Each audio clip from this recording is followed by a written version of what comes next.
तीन रास्ते हैं। हुक्म मानना,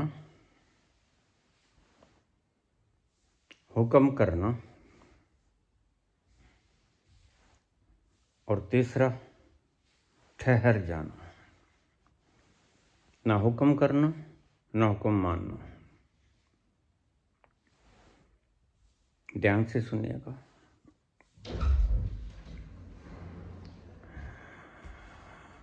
हुक्म करना सब चाहते हैं,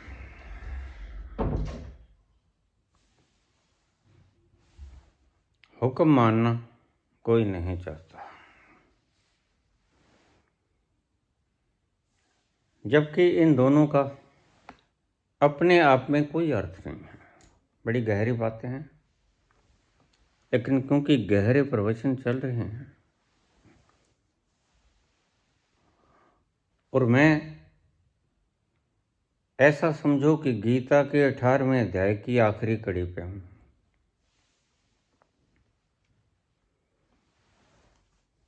जहां वो कहते हैं सर्वधर्मान् परित्यज्य मामेकं शरणं व्रज।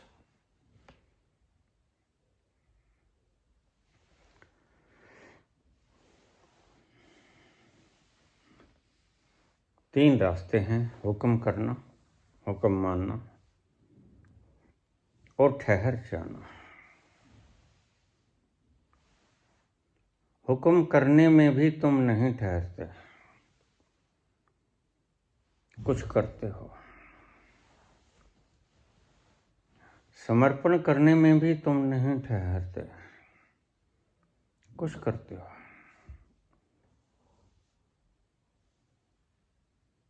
तीसरा है ठहर जाना।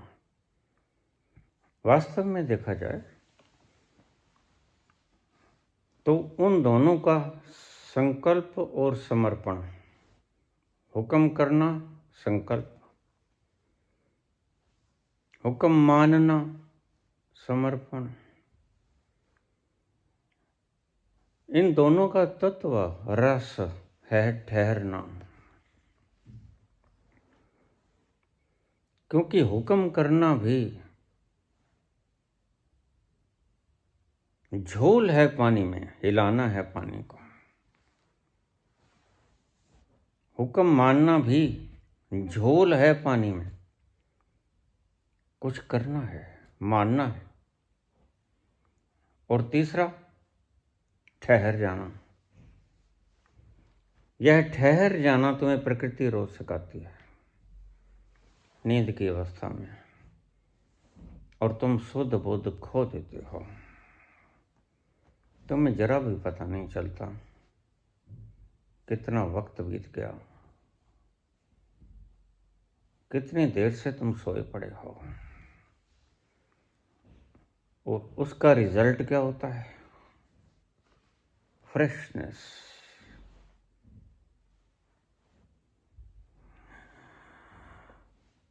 हुक्म मानना, सभी चाहते हैं कि मैं हुक्म ना मानूं। हुक्म करना, सभी चाहते हैं कि मैं हुक्म करूं, हाकम बनूं, दास न बनूं, राजा बनूं। कठपुतली न बनूं, कठपुतलियों को नचाने वाला बनूं। अब ये तीसरा जो मैंने कहा, मेरे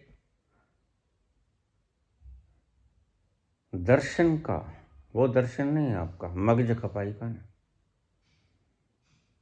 आखिरी अध्याय चल रहा है। ठहर जाना, न हुक्म करना संकल्प, न हुक्म मानना समर्पण, बल्कि दोनों से पार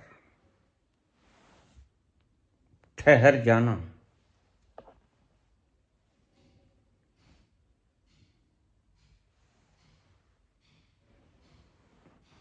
हुक्म करने से भी तुम नहीं पहुंचते,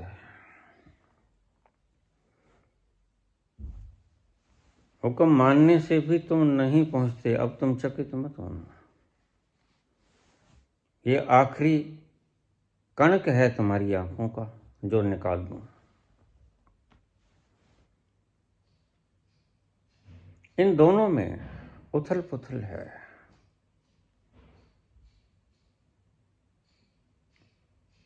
उन दोनों में तुम हिलते हो। हुक्म करते हो तो भी हिलते हो, तानाशाह बन जाते हो। हुक्म मानते हो तो भी हिलते हो, भक्त बन जाते हो।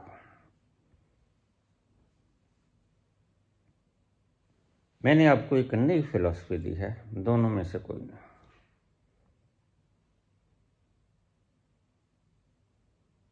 ठहर जाना। ये कैसे होगा?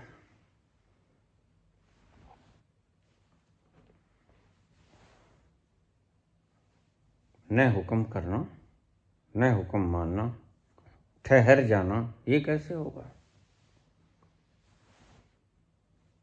जैसे बुद्ध ने एक मार्ग दिया, मध्य मार्ग। आपने पेंडुलम देखा होगा,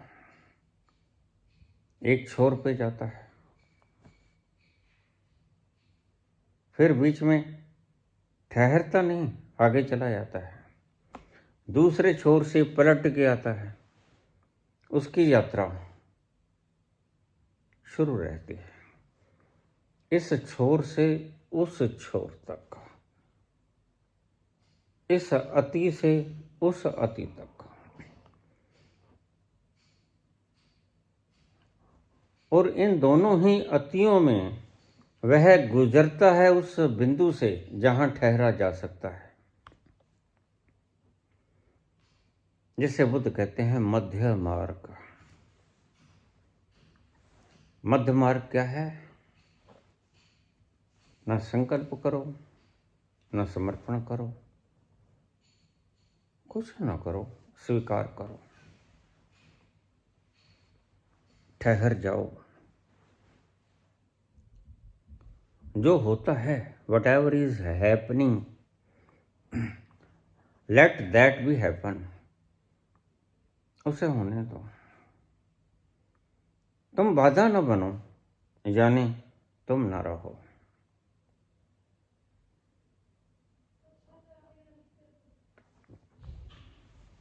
मुझे लोग कह देते हैं, बाबा अगर हम ही ना रहे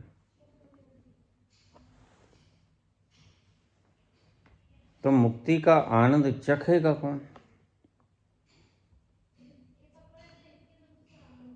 मैं उनसे कहता हूं कि अभी तक तुम थे तो तुमने पाया क्या? महज उत्तेजनाओं का फल पाया।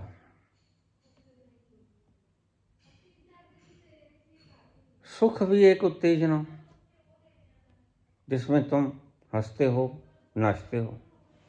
दुख भी एक उत्तेजना,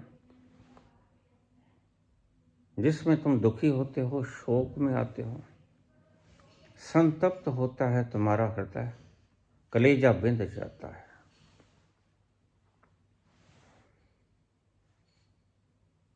जब तुम हो अब क्या पा रहे हो?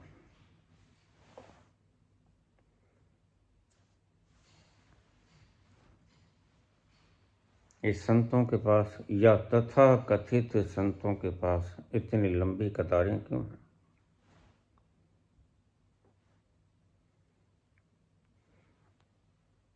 इतनी लंबी कतारें क्यों हैं? ये क्या चाहते हैं लोग?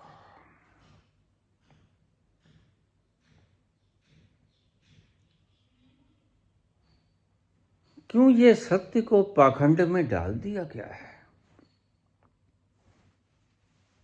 ये मान्यताएं पनपी क्यों? ये भ्रम अपनाने क्यों पड़े मानवता को?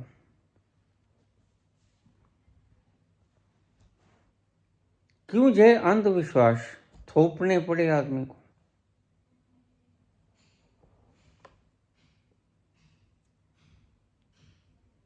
जरा गहरे से सोचना, अगर मानव सुखी हो गया होता, क्यों जाता कुंभ स्नान को? जब तुम स्वस्थ होते हो तो दवा लेते हो, जब तुम पूर्ण स्वस्थ होते हो।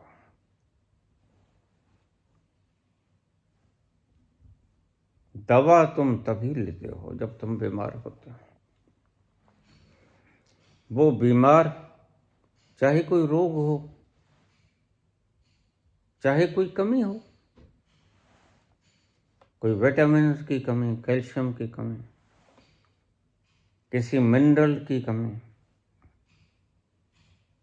या तो कोई कमी है, डेफिशिएंसी है, या कोई बीमारी है, कुछ दुख पच रहा है, दो ही कारणों से तुम्हें डॉक्टर की आवश्यकता पड़ती है। और गुरु डॉक्टर होते हैं। ये बात छोड़िए, नीम हकीम खतराए जान भी होते हैं और सही जीवन को बचाने वाले भी होते हैं। ये लंबी कतारें क्यों हैं, मेरा प्रश्न ये है। जो थोड़ा सा ढोंग रच लेता है, आड़े तिरछे कपड़े पहन लेता है, आड़ी तिरछी वेशभूषा बना लेता है, आदमी होकर आदमी का हुलिया बिगाड़ लेता है। ये काला पीला मुंह करना हम रामलीला में किया करते थे। ये मेकअप करना ये क्यों करता है आदमी? आखिर चाहता क्या है?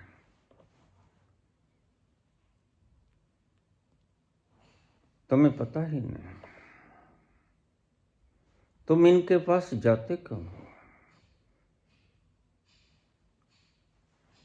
तुम्हें परख ही नहीं। अगर परख होती तो इन मेकअप मैन्स के पास जाते क्यों? कोई दाढ़ी को पीले किए बैठा है, क्या फायदा उससे? उम्र ढलते ढलते ये स्वतः हो जाएगी। पहले काली थी फिर सफेद हो गई। उम्र के पड़ाव हैं, प्रकृति का खेल है।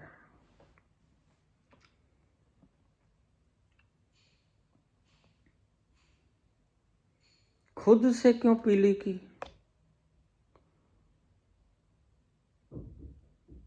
खुद से क्यों ये नाग नुआ टोपी पहनी? ये छोटी छोटी उम्र के बच्चे आज क्या कर रहे हैं? ये आपको गुमराह करने में लगे हैं, कोई सपना दिखा के।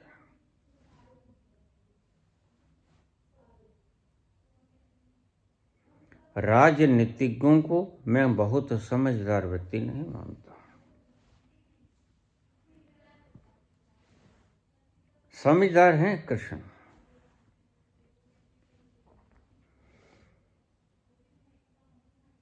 जो आपको सपना भी दिखाते हैं तो सत्य का दिखाते हैं। समझदार अष्टवक्र हैं। शरीर टेढ़ा मेढ़ा है, कोई बात नहीं,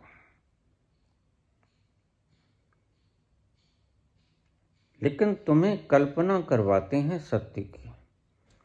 ये कल्पनाएं दो प्रकार की हैं, एक सत्य की कल्पना, एक असत्य की कल्पना। राजनीतिज्ञ आपको असत्य की कल्पना देते हैं। हवाई महल, इन महलों में न तुम रह सकोगे, न कमरे हैं, न स्नान गृह हैं, न इन कमरों में बेड डल सकेगा, न सो सकोगे, आराम कर सकोगे, कुछ नहीं कर सकते। कागज के महलों में कभी कोई ठहरा है?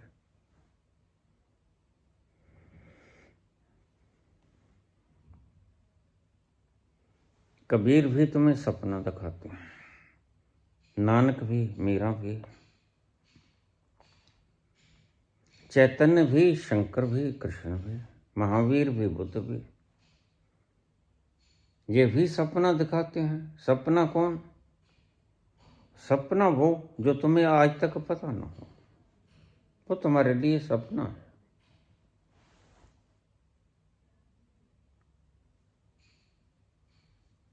तो सपना ये है कि तुम अमीर नहीं हो। राजनीतिज्ञ कहता है मैं तुम्हें अमीर बना दूंगा, और ये सपना झूठा है, क्योंकि वो अमीर बना नहीं सकता।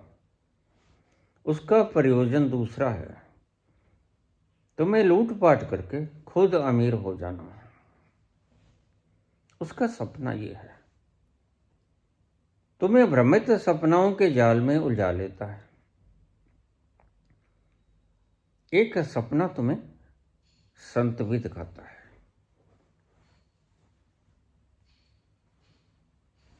और तुम किस सपने पर विश्वास करते हो यह तुम्हारी स्वतंत्र चेतना पर निर्भर करता है। आवश्यकता क्या है तुम्हें? अगर तुम्हें प्यास लगी है और तुम्हें भोजन की थाली परोसती जाए, तो तुम कहोगे नहीं, पहले पानी।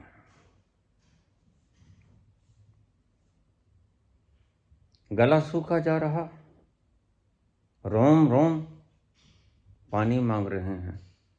खाना नहीं, खाना बाद में, पहले पानी दो।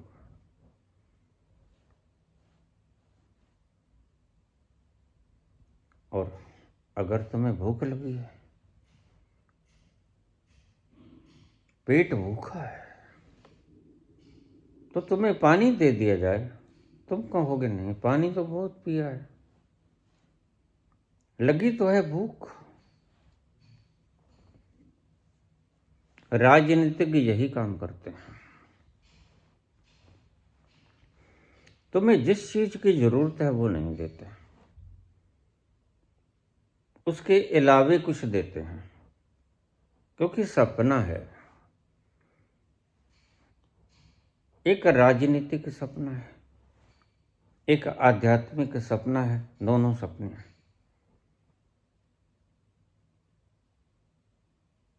इनमें से एक सत्य सपना है, एक असत्य सपना है। कबीर तुम्हें सत्य सपना दिखाते हैं। राजनीतिज्ञ कोई भी हो, किसी एक राजनीतिज्ञ की बात नहीं कर रहा हूं। वह गरीब से गरीब मुल्क का हो या अमीर से अमीर मुल्क का हो, दिखाते सपने ही हैं। और सपने कागजी दिखाते हैं, झूठ। एक बात तय है कि राजनीतिज्ञ संतुष्ट नहीं होता। अब इसको कागज पे लिख लो। और एक बात तय है कि आध्यात्मिक संतुष्ट होता है। हिटलर संतुष्ट नहीं होता, कृष्ण संतुष्ट होते हैं। सपने हिटलर भी दिखाएगा, और कृष्ण जो बोलेंगे लगेगा वो भी आपको सपना।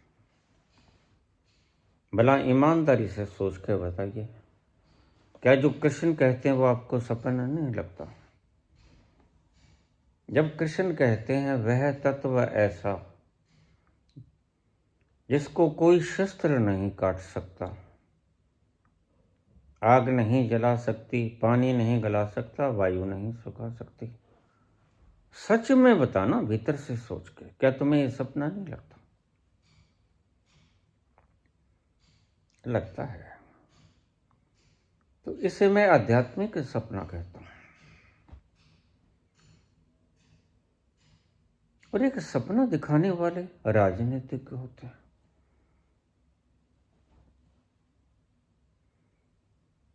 वो कहते हैं मैं सोने के महल बना दूंगा तुम्हारे, तुम्हें अमीर बना दूंगा, तुम्हें काम धाम दूंगा, आराम दूंगा।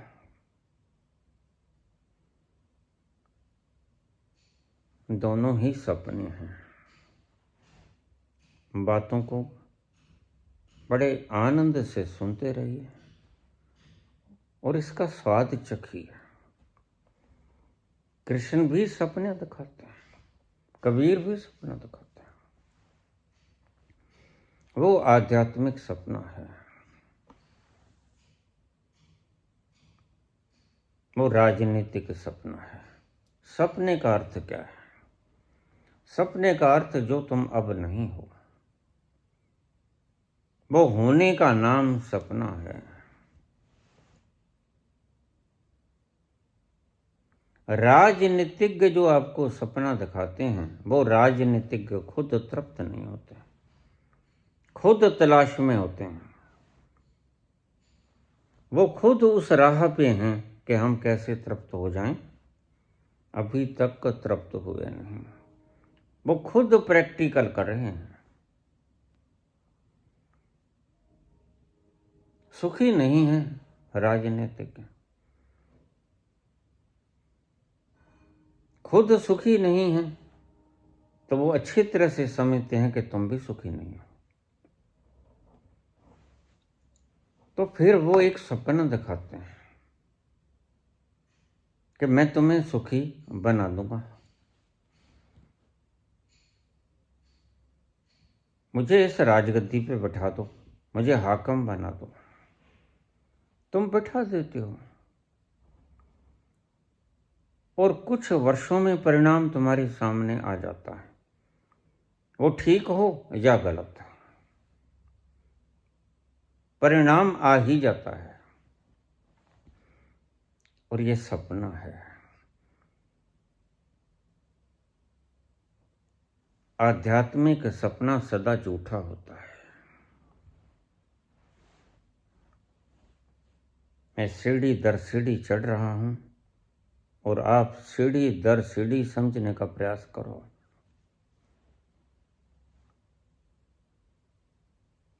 आध्यात्मिक सपना सपना नहीं होता। आध्यात्मिक सपना मार्ग है। वो सपना जो दिखा रहे हैं कृष्ण, वो भी अभी सपना लगेगा तुम्हें।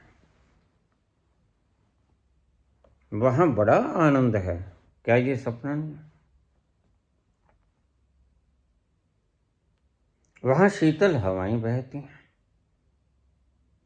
वहां सुरों का संगम है। चल हंसा उस देश, समुद्र जहां मोती। ये क्या तुम्हें सपना नहीं लगता? बिल्कुल लगता है, लेकिन तुम बोल नहीं सकते। दोनों सपने हैं, अभी तो सपने हैं। ना राजनीतिक तुम्हें खुशहाल कर पाता है, ना आध्यात्मिक व्यक्ति तुम्हें आनंद दे पाता है अभी।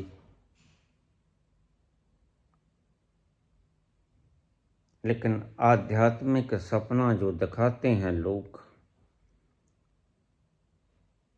वो सपना सत्य हो जाता है एक दिन।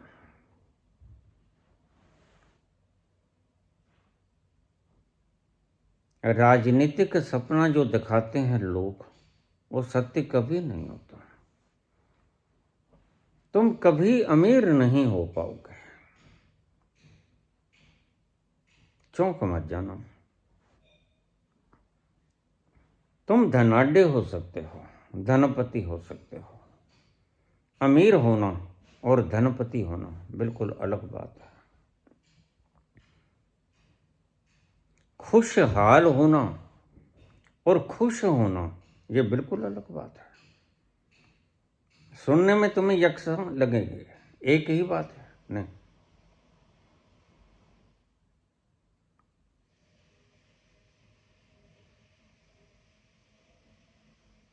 राजनीतिक जो सपने दिखाएगा, अंततः उसे तुम पाओगे झूठे निकले। इसलिए राजनीतिक सपने सदा ही झूठे होते हैं। वो कुछ भी दिखाएं आपको, वह राजनीतिज्ञ गरीब से गरीब मुल्क का हो, अमीर से अमीर मुल्क का हो, किसी वक्त अमीर मुल्क ब्रिटेन था, जॉर्ज पंचम उस पर राज करता था। 2/3 ऑफ द वर्ल्ड उसकी हुकूमत में आते थे किसी वक्त। आज ब्रिटेन पिछड़ गया। धूप छांव का खेल है। कोई वक्त था जब हिंदुस्तान सोने की चिड़िया थी। आज वक्त है, आज सोने की चिड़िया अमेरिका है। धूप छांव का खेल है। एक दिन आएगा अमेरिका नंग हो जाएगा, कोई और संपन्न हो जाएगा, क्योंकि सभी दौड़ रहे हैं। और इस मैराथन की दौड़ में कभी कोई आगे निकल जाता है, कभी कोई आगे निकल जाता है, लेकिन ये आगे निकलना, दौड़ में आगे निकलना महज सपना है। दौड़ में ना कोई आगे होता है, ना कोई पीछे होता है।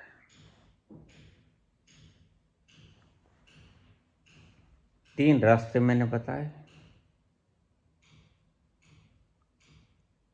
हुक्म करना, हुक्म मानना और ठहर जाना। रास्तों की परिभाषाओं से देखो तो संतों के भीतर ये तत्व मिलेगा कि ठहर जाओ। कैसे तैसे वो आपको ठहराना चाहते हैं। और राजनीतिक के सपनों में आपसे मिलेगा कि दौड़ो। वो राजनीतिक चाहे सर के रूप में हो, वो भी दौड़ाएंगे। ये सब दौड़ है। गद्दी नशीन हो जाओ, तुम सीएम पीएम बन जाओ, तुम मिनिस्टर वगैरह बन जाओ, धनपति हो जाओ, मान सम्मान दुनिया करेगी। जो सोचोगे वही मिल जाएगा और दुनिया उसके पीछे हो लेती है।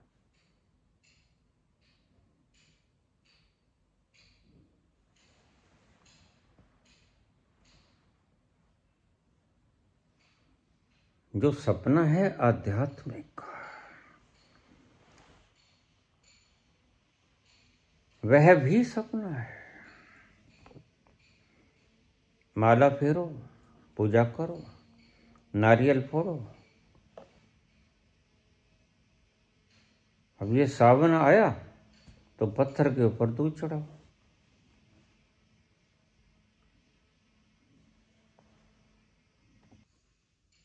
अब हम सार की बात करें। राजनीतिक सपना वो सपना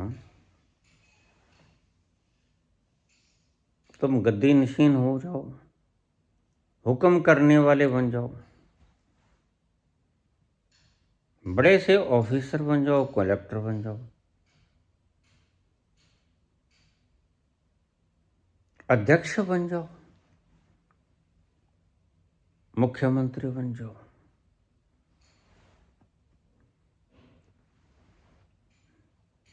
यह जो दौड़ को सिखाने वाले लोग हैं, वो चाहे सर हैं, चाहे राजनीतिज्ञ हैं, चाहे किसी पार्टी के नेता हैं।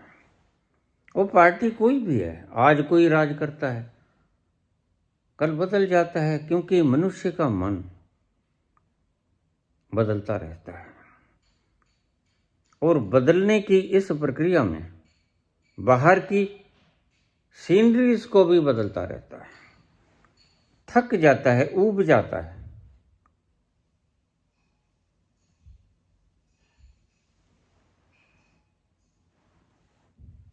तुम थक जाते हो एक ही पत्नी से,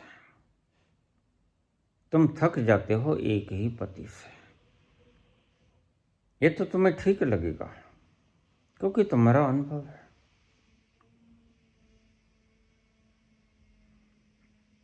तुम एक ही गद्दी से भी थक जाते हो, ये तुम्हें अटपटा लगेगा। ये वही व्यक्ति बोलेगा जिसने गद्दियों को भोगा होगा। भोग से दुख मिलता है, यह वह व्यक्ति बोलेगा जिसने बहुत भोगा है। अष्टावक्र ही बोल पाएगा।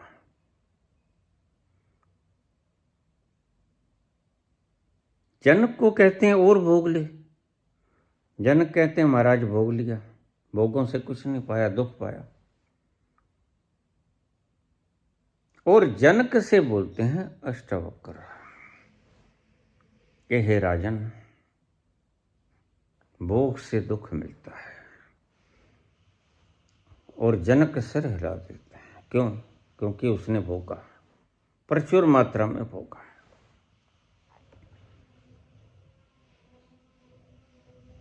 जनक सिर हिला लेते हैं, तुम मत सिर हिला लेना, क्योंकि तुमने अभी भोगा नहीं।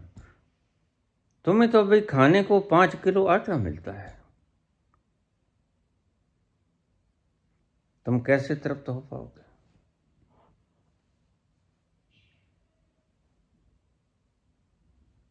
जनक ने भोग लिया है, साम्राज्य भोग लिया है, सभी प्रकार के व्यंजन चख लिए हैं, जो मन में आया सो किया। अष्टावक्र की बात वही व्यक्ति जान पाएगा और हाँ करेगा जिसने सही भोग लिया। तुम तो अगर गर्दन हिलाओगे भी तो वह सिर्फ एक पाखंड मात्र होगा।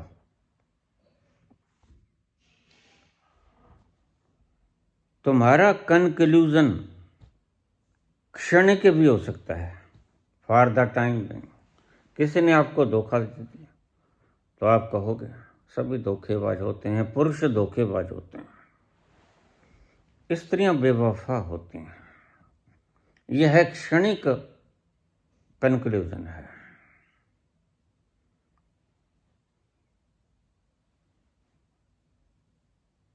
और आप क्षणिक कंक्लूजन देते हो, क्योंकि एक बार अंतरंग क्षणों में तुम्हें सुख तो मिलता है, लेकिन फिर तुम दूसरी तरफ दूसरे दिन फिर भागते हो। पा नहीं सकते तो तुम कहते हो हाँ नहीं मिलता सुख, लेकिन तुमने पर्याप्त अभी भोगा नहीं। एक बार की तुमने भोगा, लेकिन परिपूर्ण रस नहीं निकला। परिपूर्ण रस निकलेगा जनक का, जो पूरा भोग लेते हैं।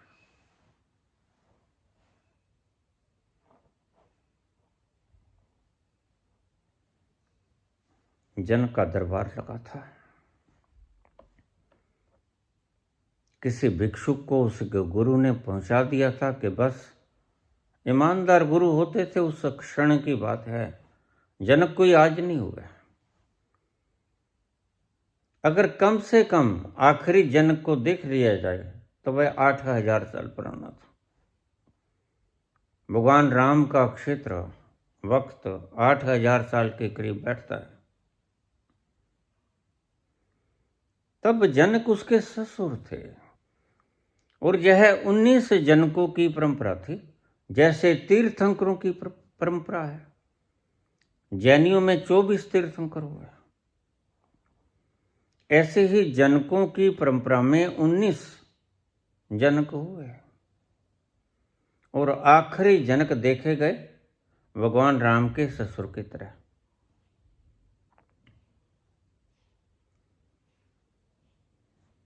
गुरु कहने लगे मेरे पास जो था मैंने तुम्हें बता दिया, ठीक भी है।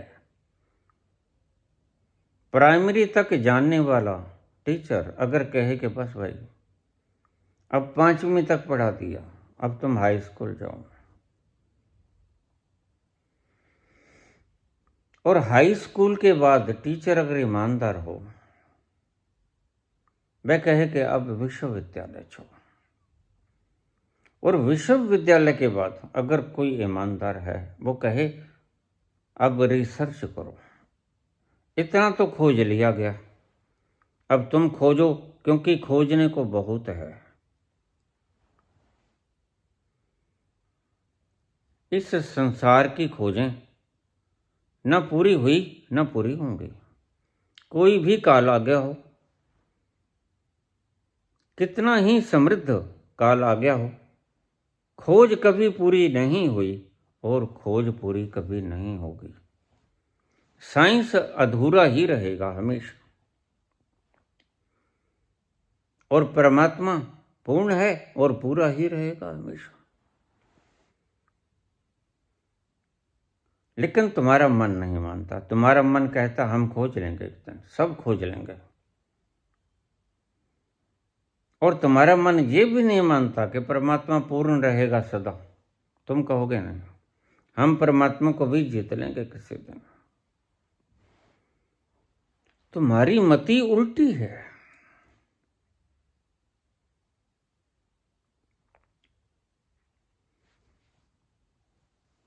तो उस गुरु ने कहा कि मेरे पास जो था तुम्हें बता दिया, इससे आगे तुम जनक के पास जाओ। अच्छा गुरु था उस जमाने का, बड़ा विख्यात गुरु था। ऐसा लगता था कि उसके जाने के बाद किसी और के पास जाने की कोई जरूरत नहीं। लेकिन उस गुरु ने सब कुछ बता दिया और कहता बस शिष्य के आगे हाथ जोड़ के खड़ा हो गया, यहां तक मुझे पता है। आज का गुरु नहीं होगा। आज का गुरु कहता है मैं सब जानू, मेरे पास बैठ जाओ, डेरे में ही बैठे रहो, मैं ही पहुंचा दूंगा। ऐसे कुछ तब नहीं होता था। ईमानदार लोग थे, ईमानदार गुरु होते थे।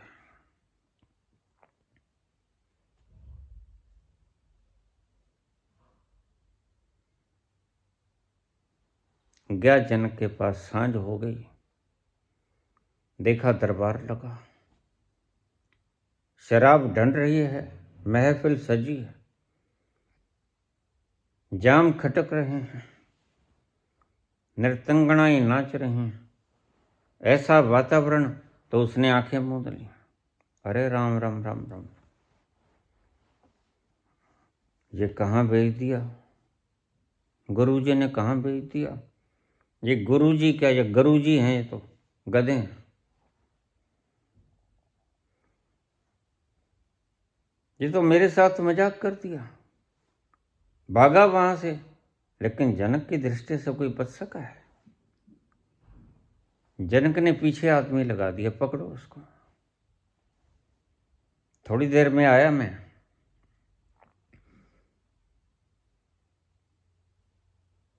निपटा के महफिल को। जनक गए उस भिक्षु के पास, कैसे आए थे और आए तो फिर भागे क्यों, और इतनी रात गए क्यों भागे, कहाँ जाओगे?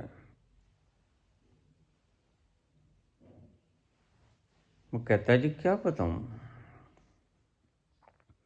मेरे गुरु ने मेरे से मजाक कर दिया। कहते बस मुझे जितना आता था उतना बता दिया, अब जनक के पास जाओ। फिर मैंने जो हाल देखा आपको पता ही है। राम राम, राधे राधे राधे, भाग गया। कहता कोई बात नहीं, भागना ही है, सुबह भाग जाना। लेकिन भागे क्यों ये बताओ? देख ही लेते हम क्या कर रही हैं अच्छी तरह से।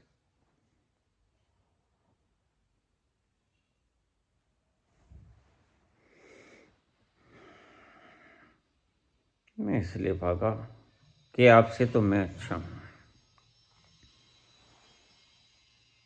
मेरे पास मात्र 2 लंगोटी, और 2 लंगोटी में मैं संतुष्ट हूं।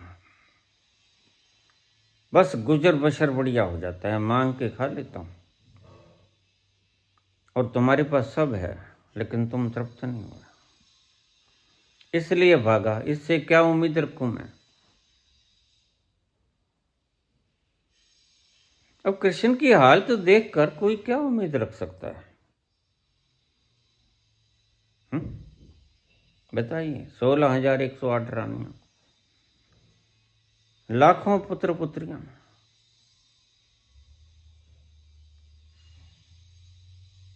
ऐसा श्रृंगार मोर मुकुट टेढ़ी टांग किए खड़ा है, मुरली बजा रहा है।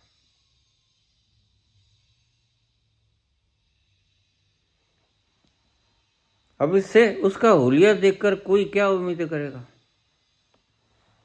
ये लंगोटधारी, खास तौर से चड्डीधारी, क्या कल्पना करेंगे कृष्ण की?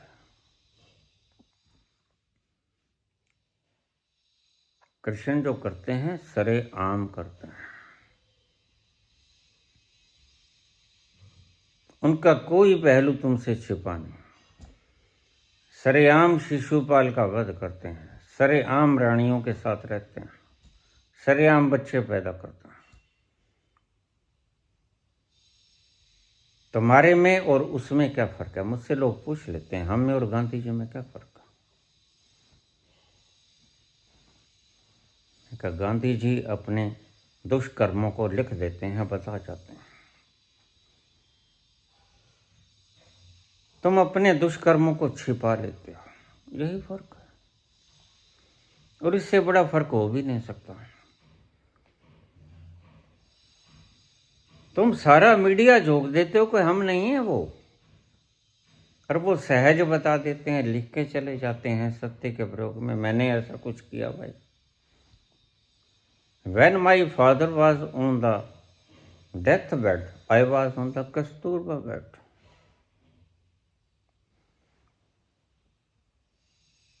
बस यही फर्क है, इससे तुम फर्क समझो तो।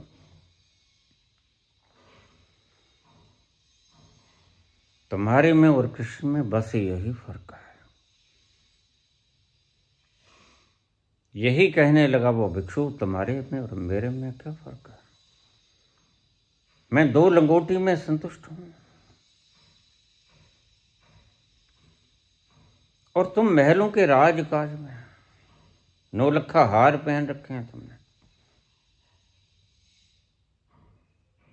भरे पड़े हैं तुम्हारे लोग,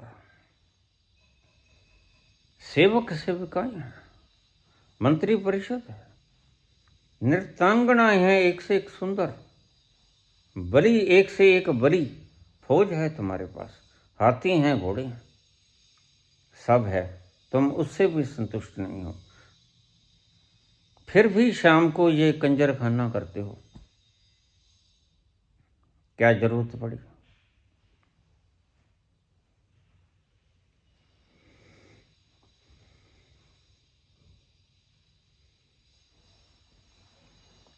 जनक ने कहा, ठीक, कोई बात नहीं, तुम आ गए हो, रात कहाँ जाओगे?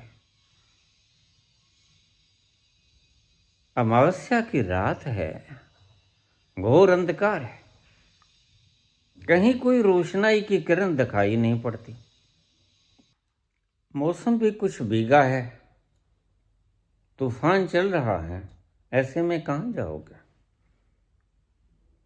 मेरे एक दरवाजे को खुलवा देता हूं मैं, कमरे में आराम कर लो, सुबह होते चले जाना, जाना ही है तो सुबह होते चले जाना। मैं भी ब्रह्म मुहूर्त में उठ जाता हूं, मैं जगा दूंगा तुम्हें। रात भर कहाँ भटकोगे? अंधेरा है, जंगली क्षेत्र है, सांप बिच्छू हैं, डाकू हैं। वैसे तो तुम्हारे से कोई छीन भी डालेगा, 2 लंगोट हैं, लेकिन फिर भी जान तो है, यह तो बड़ी कीमती है। हाँ, ये तो है, तो कोई मार ही दे, ये जजी बात उसके, बात तो ठीक है। चाहे 2 लंगोट है, लेकिन जिंदगी तो बड़ी अमूल्य है ना, इसका तो हीरे जवाहरात से मूल्य तोला नहीं ना जाता। कि बात जच गई और जनक ने पकड़ ली रहा। कृष्ण होते तो वो कहते नहीं, ये जान भी क्या है। रैदास होते तो कहते नहीं, माटी का पुतरा कैसा नचता है।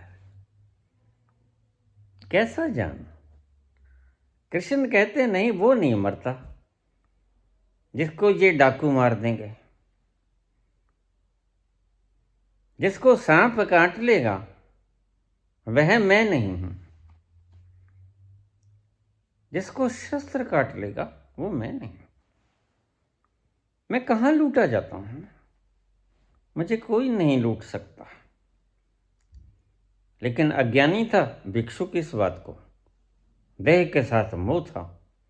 कहता ये तो बात ठीक गजब की आपने, एक चीज तो बड़ी अमूल्य है मेरे पास।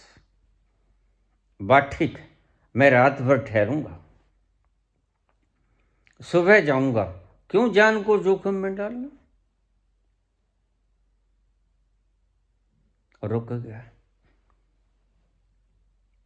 तुम्हारे में और मेरे में फर्क क्या है, ये पूछा था।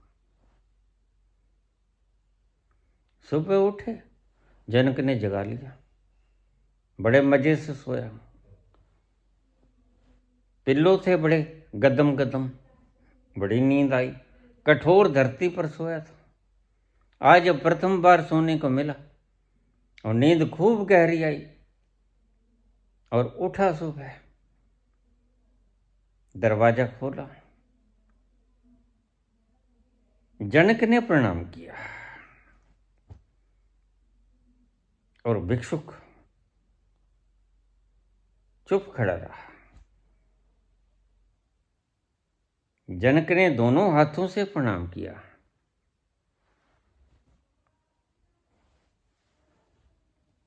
हे प्रभु, नमस्कार है।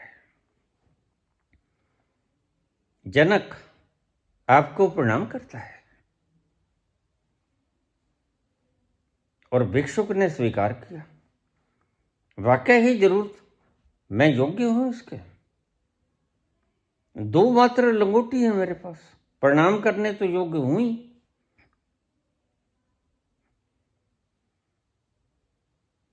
त्यागी लोग इसी बेस के ऊपर अपने आप को माननीय मान लेते हैं कि मैं पूजा करने के योग्य हूं। इतना त्यागा। अभी पीछे खबर आई, 4,000 करोड़ का मालिक लात मार के मुंड मुंडा लिए जैन मुनि हो गया। मैंने कहा बड़ी हिम्मत दिखाई।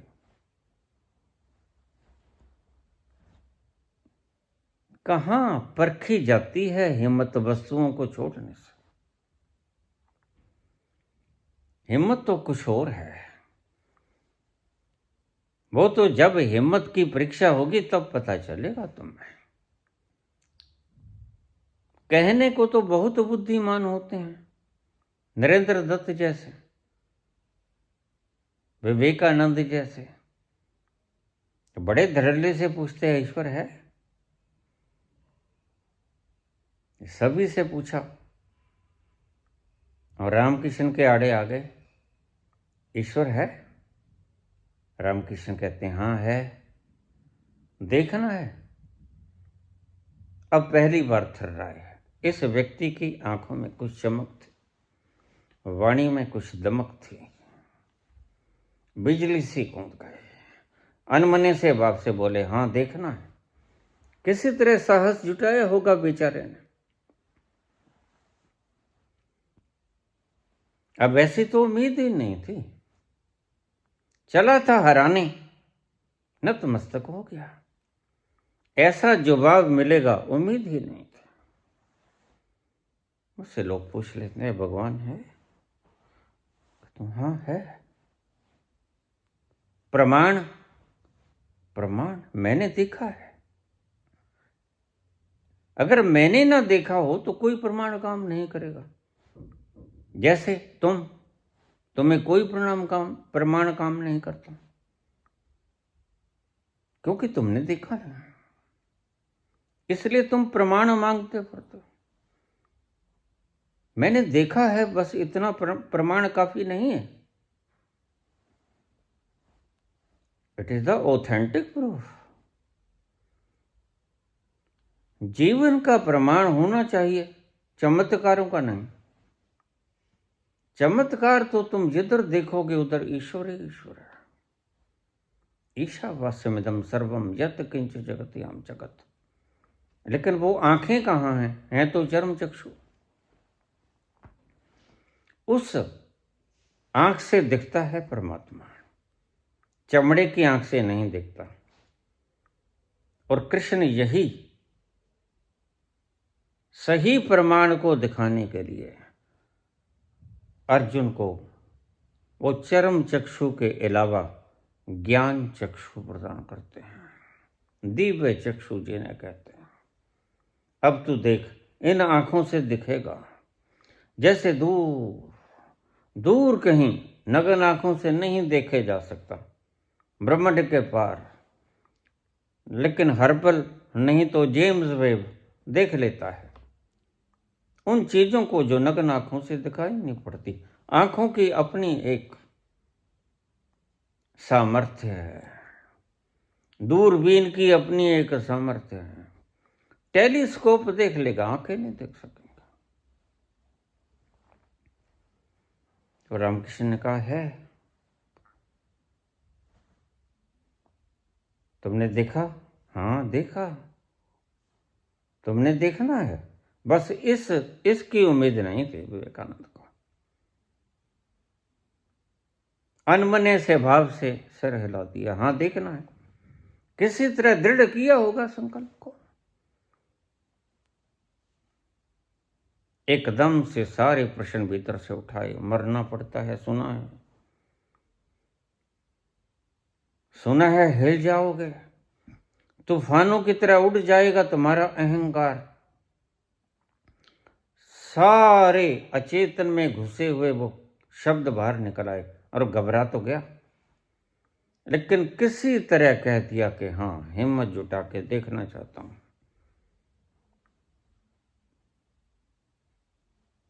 नकली जिज्ञासु का यही हश्र हुआ करता है। इसलिए मैंने तुम्हें बहुत बार कहा, ईश्वर की खोज से पहले ईश्वर की खोज की मुमुक्षा पैदा कर लेना।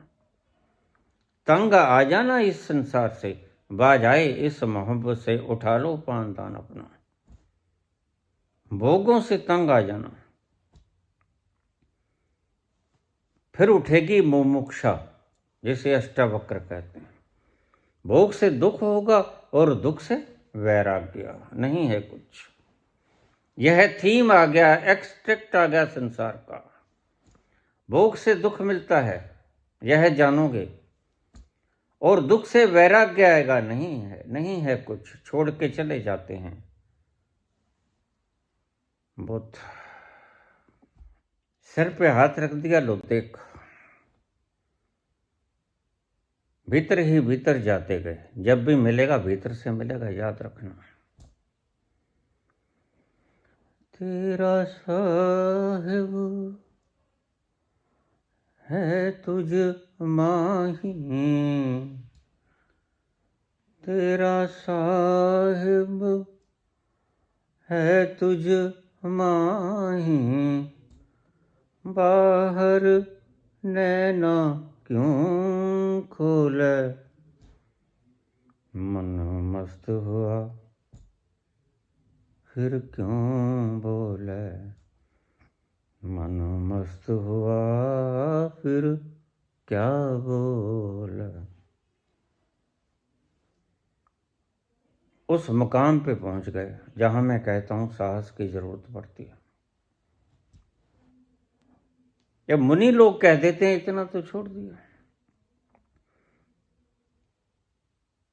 वह तो छोड़ा छड़ाया था भाई, तुम नहीं छोड़ोगे तो मौत छुड़वा लेगी तुमसे। इसकी फिक्र मत करो, जो तुम आज छोड़ाए वह तो तुम नहीं छोड़ोगे और बढ़ा लोगे, या बढ़ाते ही जाते हैं। जो एक नंबर के अमीर हो जाते हैं, पहले हिंदुस्तान के फिर वर्ल्ड के हो जाते हैं, बढ़ाते जाते हैं उनको। एक दिन मृत्यु उनसे छुड़ा लेगी, क्योंकि झूठा सपना है। ये सर लोगों ने दिखाया, IAS बना देंगे, बड़े सुखी हो जाओगे। लेकिन सुख इतनी हल्की बात थोड़ी है। सुख बड़ी गहरी बात है।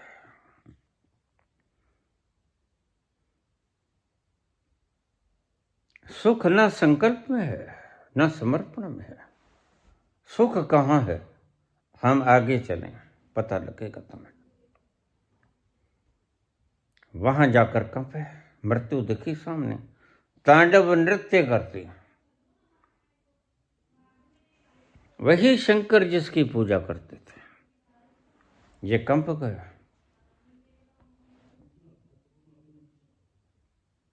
मृत्यु के रूप में उसे देख ना सके, चिल्लाए, चीख निकली, स्वामी जी, मेरे माँ बाप भी हैं, भाई बहन भी हैं। अच्छा, तो उससे हाथ उठा लिया, फिर तो बाहर आ जा। फिर पुत्र काहे कह रहा था कि हाँ देखना है।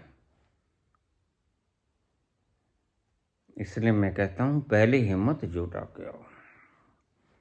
ऐसे ही फिर कच्चे कच्चे आओगे तो कच्चे कच्चे चले जाओ। अब कहां पहुंचे विवेकानंद?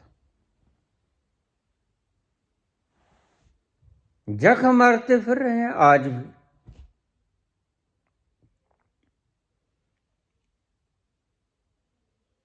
आखिरी हिम्मत हो मिट जाने की, क्षमा के भीतर राख होने की।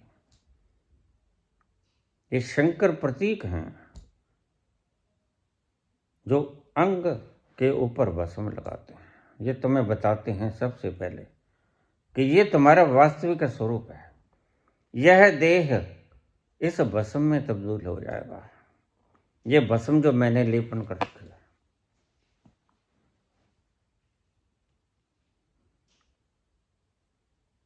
यह सिर पर रखे हुए केस, यह प्रतीक है। बाहर की ऊर्जा भीतर प्रवेश नहीं कर सकेगी, क्योंकि आमतौर पर वातावरण में नेगेटिविटी बहुत ज़्यादा भरी पड़ी है, जिन्हें हम लासानी तरंगें कहते हैं।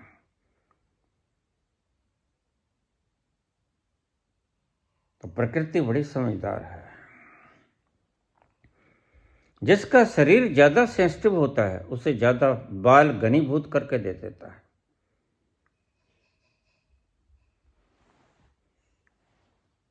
स्त्री का शरीर ज़्यादा नेगेटिविटी से भर जाता है जल्दी, इसलिए स्त्री को घनी तुम जुल्फे कह देते हो।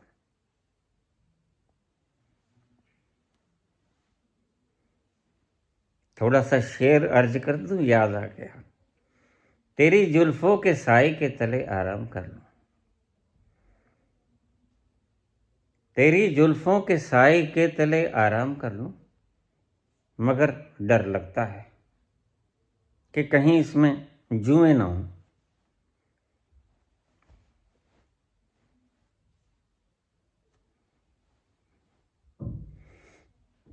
ये जो जटाजूट जो बुद्ध रखते हैं, ये जो जटाजूट शंकर रखते हैं,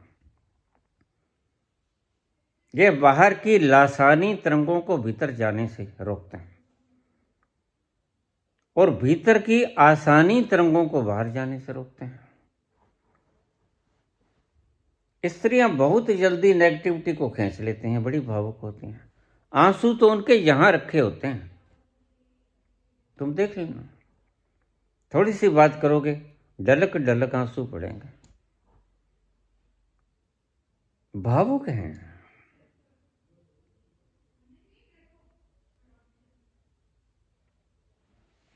इसलिए स्त्रियों को सिर पर घने बाल देती है। सिर ही है महत्वपूर्ण, सिर ही मांगते हैं परमात्मा। कल मैंने कहा ना, श्याम बाबा, तुम श्याम बाबे के कटे हुए सिर की पूजा करते हो, ये मतलब तो नहीं था। तुम कहते हो शंकर ने अपने ही पुत्र का सिर काट दिया, ये मतलब तो नहीं था। ऐसा किया कि उसका अहम टूट गया। तुम शरीर नहीं हो, ये टूट गया, भ्रम टूट गया। ऐसा किया भगवान कृष्ण ने, और भगवान कृष्ण न कर पाएंगे तो और कौन कर पाएगा। भगवान कृष्ण के सानिध्य में ही अहंकार टूटता है, बहुत जल्दी टूटता है, बहुत जल्दी पिघलता है। इसलिए मैं तुम्हें कहता हूं, सच्चे संत की शरण में बैठ जाना, बस सिर्फ बैठ जाना। जरूरी नहीं कि उसके पांव के तले चिपक के बैठ जाना, नहीं, उसके प्रभाव क्षेत्र में बैठ जाना। संत का प्रभाव क्षेत्र बहुत गहरा होता है। 500 मीटर तक काम करता है। उसके प्रभाव के क्षेत्र में बैठ जाना। और बर्बरीक कृष्ण के प्रभाव क्षेत्र में आ गए। बर्बरीक कहने लगे, मैं देखना चाहता हूं जो सच में होगा। बड़ी जिज्ञासा है, कौन जीतेगा कौन हारेगा। कृष्ण कहने लगे, देख लो, लेकिन इन चरम चक्षुओं से नहीं। वही बात जो अर्जुन ने कही, सच्चाई दिख जाएगी लेकिन चरम चक्षुओं से नहीं। मैं तुम्हें दिव्य चक्षु प्रदान कर दूंगा। वही बर्बरीक से कहे, सिर देना पड़ेगा दिव्य चक्षु लेने के लिए। अर्जुन को भी यही कहा। अर्जुन तो कंप रहा था, मरे तो पड़े।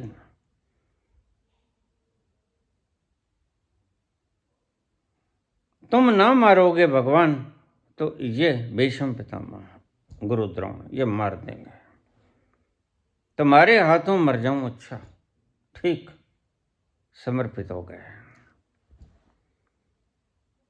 सर्वधर्माण परित्यज्य माम एकम शरणं व्रज, हो गए शरण।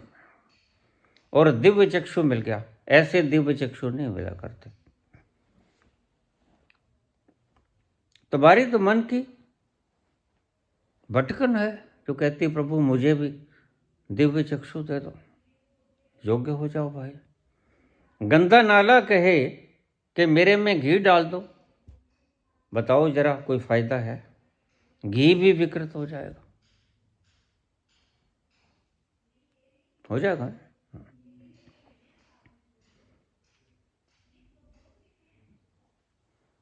तो सिर दे दिया, अहंकार दे दिया तुमने। सचमुच में सिर काट के, वो कटा हुआ सिर की पूजा हो रही है वहां। इन मूर्खों को पता नहीं, लंबी लंबी कतारें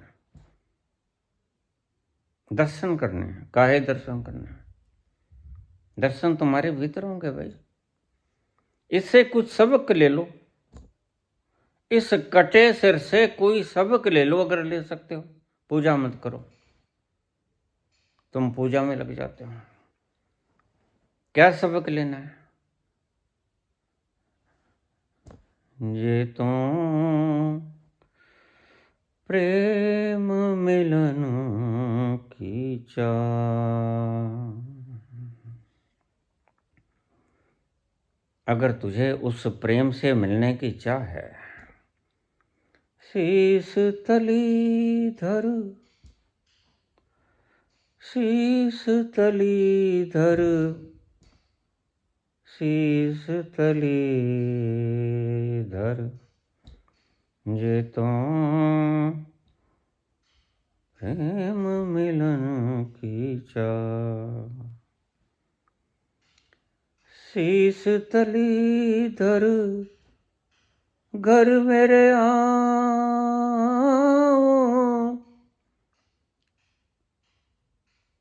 घर मेरे आओ, घर मेरे आओ, जे तो प्रेम मिलन की चाह।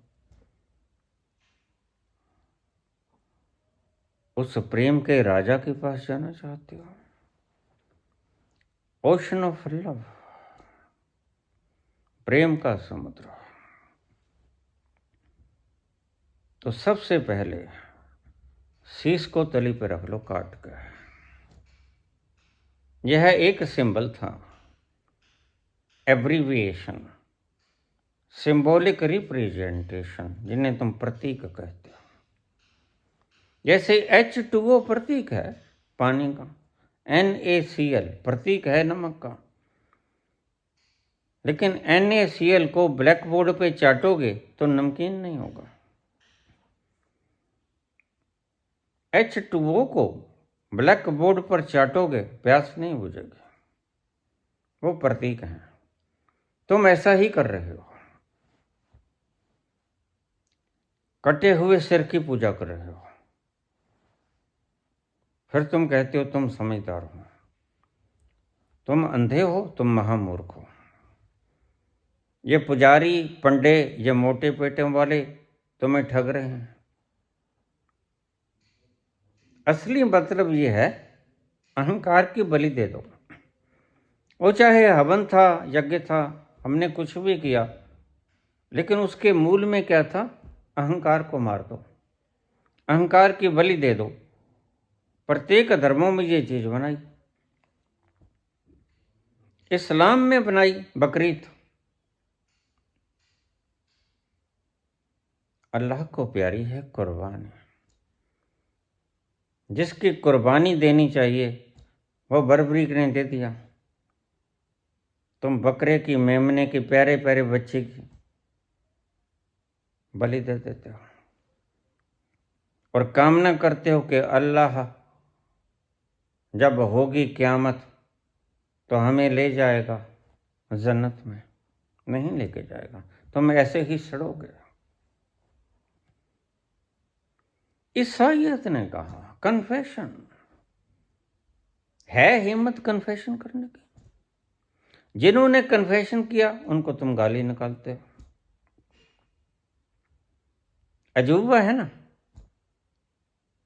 गांधी कहते I was on the bed of Kasturba when my father was on the death bed. मेरे पिता मृत्यु शैया पे थे और मैं कस्तूरबा के शैया पे था।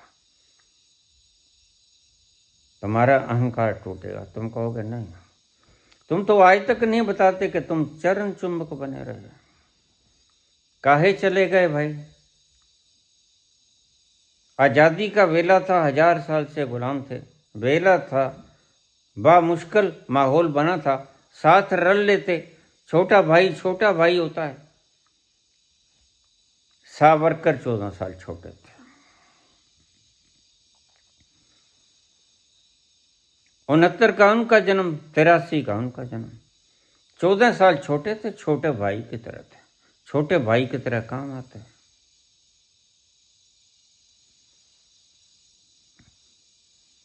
लेकिन चरण चुंबक बनता है। मैं आज़ादी नहीं होने दूंगा हिंदुओं की, और आज तुम कहते हो हिंदू राष्ट्र बनाएंगे। तुम्हें शर्म नहीं आती?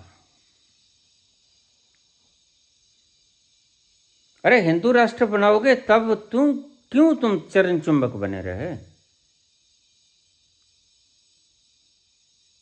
जो अपने गुनाह लिख गया, ईसाइयत कहती है कन्फेशन ऑफ एरर्स।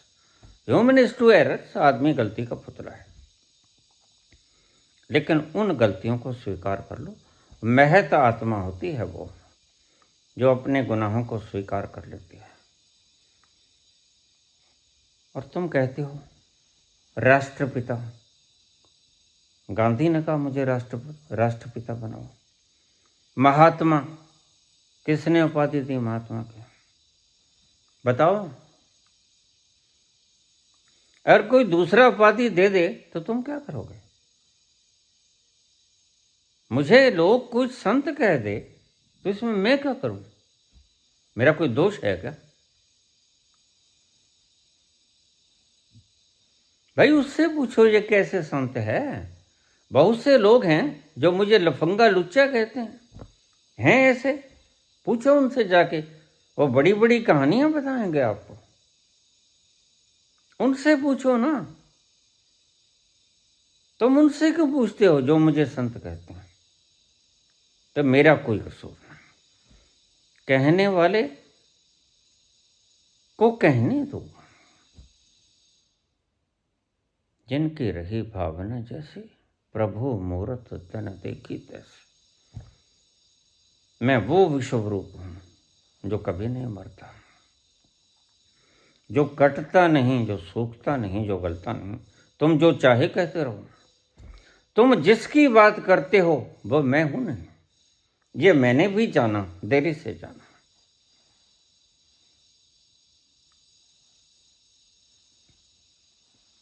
बहुत देर कर दी मेहरबान आते आते, वक्त लग गया। उससे पहले बड़े कौतुक किया, सबने किया, मैंने भी किया, किसने नहीं किया। फिर कन्फेशन करने में अर्ज क्या है? कन्फेशन करने में तुम हल्के होते हो। मैंने पिछले प्रवचनों में कहा कि तुम्हारा कोई परम मित्र होना चाहिए जिससे तुम हृदय की बात कह सको और वो तुम्हें ब्लैकमेल ना करे।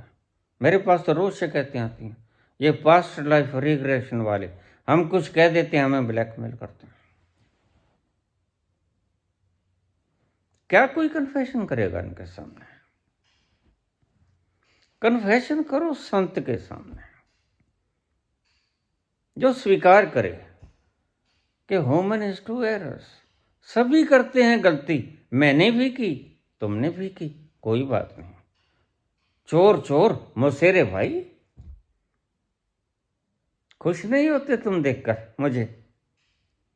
मैं तुम्हारे जैसा हूं। क्या हो गया? थोड़ा सा आज बदल लिया तो हूं मैं तुम्हारे जैसा। एक तल पर बदला हूं, उस तल पर तुम भी बदल जाओ, यही कहता हूं।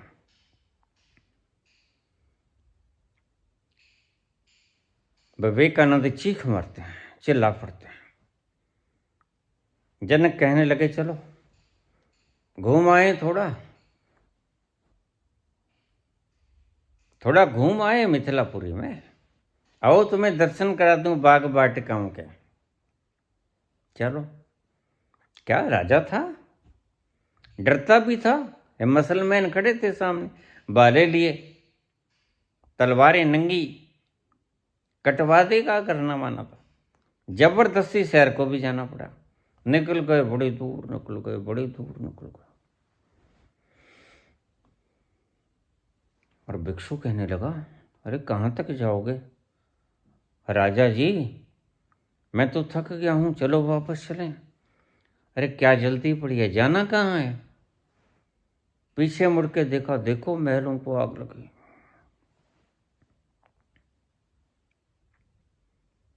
लगी होगी भाई, क्या लेना है तुमने, चले जाओ। कहाँ जाओगे तुम? जनक चलते ही जाते हैं, भिक्षुक चलते नहीं जाते, रुक जाते हैं। भिक्षुक तो भाग पड़ा पीछे को।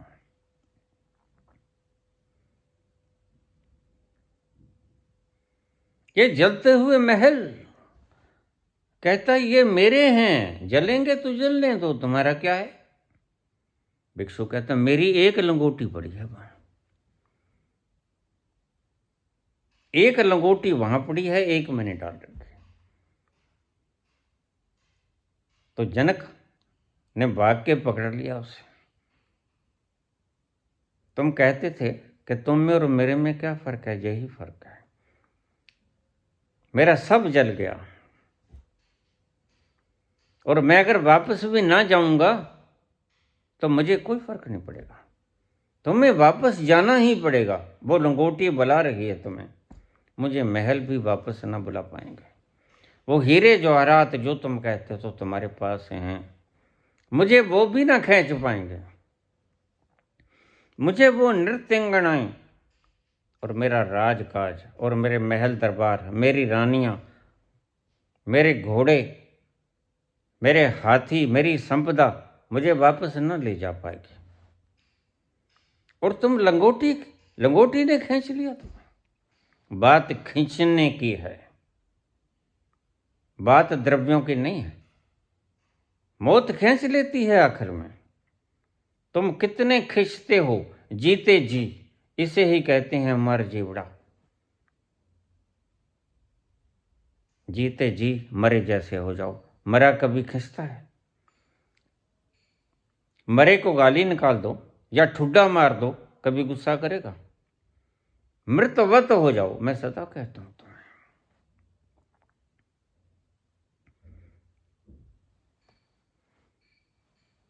जीते जी मर जाओ। और बुद्ध ने ये करके दिखाया। तुम भी कहते हो करके दिखाएंगे, लेकिन वो बात कुछ और है। तुम तो आईएएस बन के दिखाओगे। तुम तो लोगों को बताओगे कि मैं बलशाली हूं। फिर क्या हो जाएगा? किसको बताओगे? जो आज हैं कल नहीं रहेंगे। नाम किसके आगे कमाओगे? मैं हूं तो मुमकिन है, जो आज हैं और कल नहीं रहेंगे। तुम कहते हो नाम रहेगा, कितने कितने नाम खाक में मिल गए। जो आए धुरंधर थे, खाक में मिल गए। आज जिनका नामो निशान, नाम लेवा पानी देवा, कोई नहीं बचा उनका। नाम किसका बचा है? और नाम बच भी जाए तो फर्क क्या पड़ता है? यहां लोग बुतों को तोड़ देते हैं, क्या फर्क पड़ता है? ये मानसिक विक्षिप्ति के लक्षण हैं। इनका मानसिक उपचार होना चाहिए। इनको डॉक्टर के पास कंसल्ट करना चाहिए, दवा लेनी चाहिए, एंटी डिप्रेसेंट। ये पागल तरह के लोग हैं। अरे मर गया, ये तो पत्थर को तोड़ रहे हो तुम।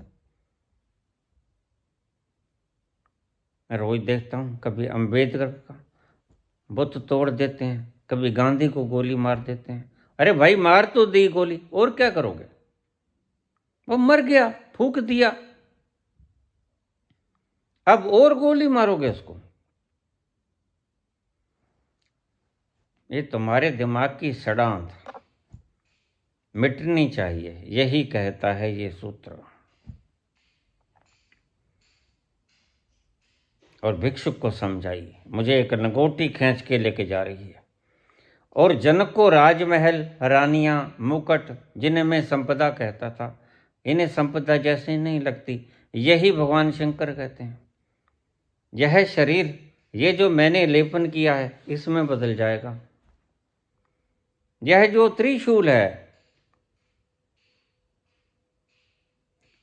त्रिगुण, इस माया के भीतर रजोगुण, सत्वगुण, तमोगुण में कैसे अपने बस में रखना है? हाथ में है उनके। ये तीनों गुण तुम्हारे हाथ में होने चाहिए। ये तुम्हारे मालिक ना बन जाएं, तुम इनके मालिक रहो। सिर के ये जटाजूट और सिर से निकलती हुई गंगा की धारा, ये बड़ी कमाल की बात है। ये तुमसे सॉल्व ना हो पाया। तुम त्रिगुणातीत हो जाओ। ये तीन गुण से संपन्न प्रकृति तुम्हारे हाथों में खेले। तुम इंद्रियों के गुलाम ना रहो, इंद्र बन जाओ, राजा हो जाओ। इंद्रियों पर तुम्हारा आधिपत्य हो। तुम्हारे हुक्म से इंद्रियां काम करें, इंद्रियों के हुक्म से तुम काम ना करो। तुम तो इंद्रियों के गुलाम हो। इंद्रियां तुम्हें कहती हैं, इंद्रियां उत्तेजित हो जाती हैं, जीवा स्वाद मांगती है, और बाकी इंद्रियां अपना अपना काम मांगती हैं। बस इतना ही समझ लेना काफी है, बाकी बद्दा हो जाता है। तुम इंद्रियों के गुलाम। और संत कहते हैं तुम इंद्रियों के गुलाम, तुम इंद्र बन जाओ, इंद्रियों पर राज करो। तुम्हारे चाहने से हो रात, तुम्हारे चाहने से हो दिन। तुम चाहो तो इंद्रियां काम करें, तुम चाहो तो इंद्रियां काम ना करें, क्योंकि तुम मालिक हो। जब तुम निकल जाते हो तो इन इंद्रियों का क्या होता है? वहीं पड़ी रह जाती हैं। समझ तुम्हें फिर भी नहीं आती। मालिक तुम थे, तुम गए तो इंद्रियां शांत हो गई। मृत्यु की वेला में भी तुम्हें समझ नहीं आती कि मालिक तुम थे, तुम निकले कि इंद्रियां ठहर गईं। तो जीते जी तुम इंद्रियों पर राज करने लगो। तुम्हारे कहने से दिन निकले, तुम्हारे कहने से रात हो। तुम इंद्रियों के गुलाम मत बनो, तुम इंद्रियों के मालिक हो जाओ। जटाजूट में से निकलती हुई गंगा जटाटवी गलज्जल प्रवाह पावित स्थले गले अवलंब लंबितांग भुजंग तुंग मालिकां डमट डमट डमट निनाद वडमर वयम चकार चंड तांडवम तनोतु न शिव शिवम। इसका क्या रहस्य है? आइए तुम्हें कुंभ के रहस्य को बता दूं, आज अच्छी तरह से बता दूं। सभी ग्रहों का पानी पर गहरा प्रभाव पड़ता है। किसी विशेष स्थितियों में चंद्रमा, सूर्य और बृहस्पति की विशेष स्थितियों में प्रभाव किसी विशेष स्थान पर ज़्यादा पड़ता है।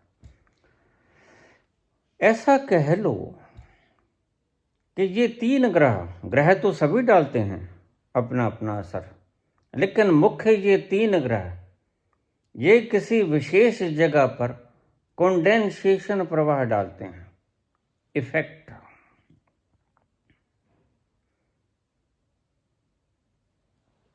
जैसे समुद्र के पानी में ज्वार आता है, आम दिनों में क्यों नहीं जाता इतना ज़्यादा? क्यों किसी विशेष तिथि को आता है, पूर्णमासी को क्यों आता है? और जल के भीतर क्यों आता है? जल बड़ा रिसेप्टिव है। जैसे मैंने तुम्हें कहा, स्त्री का मन रिसेप्टिव है, ऐसे ही जल बड़ा रिसेप्टिव है, खींच लेता है। इसलिए जल के अंदर प्रभाव पड़ता है।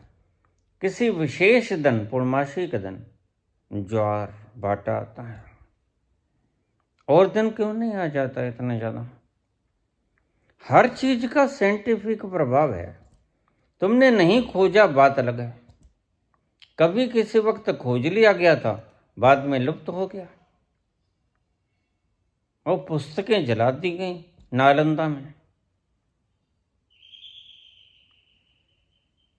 लेकिन अब तुम ये सवाल मत करना कि बचाया क्यों नहीं, क्योंकि तुम भी थे उस वक्त।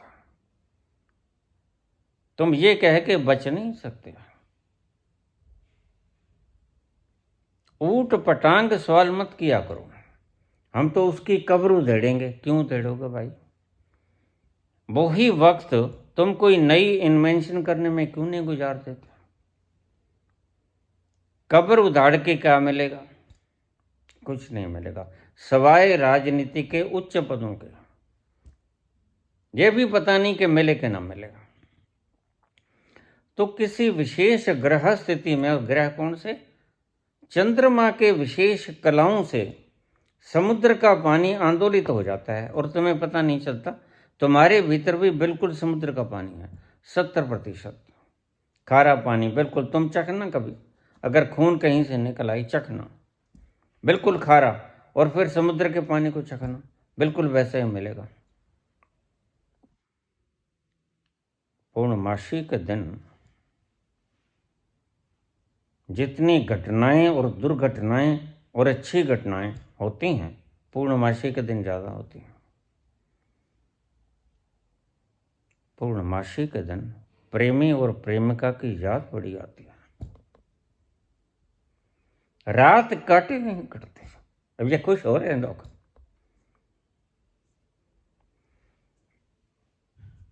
याद में तेरी जाग जाग के हम रात भर करवटें बदलते हैं। हर घड़ी दिल में तेरी उल्फत के धीमे धीमे चिराग जलते हैं। ये पूर्णमासी की रात को ज़्यादा देखोगे तुम। प्रेमी प्रेमिकाएं पूर्णमासी की रात को सो नहीं पाते। हंस रहे हैं, बड़ा हंस रहे हैं, खूब खुश हैं कि इनके काम की बात हो गई, मजा आ गया।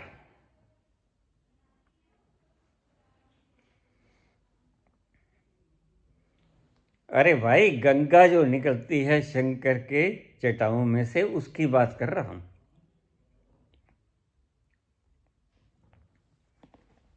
तुम्हें इस बहाने भी प्रेमिका और प्रेमी याद आ जाते हैं।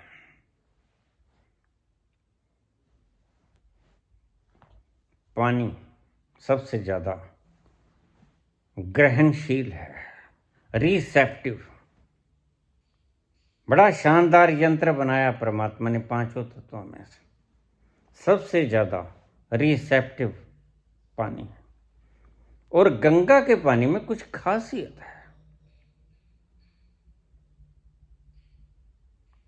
इसलिए 4 स्थानों पे जहां जहां भी कहानी है ये तो कि जयंत इंद्र का पुत्र अमृत का घड़ा लेके निकला, राक्षस पीछे पड़ गए। राक्षस तो पीछे पड़े ही रहते हैं अमर होने के लिए।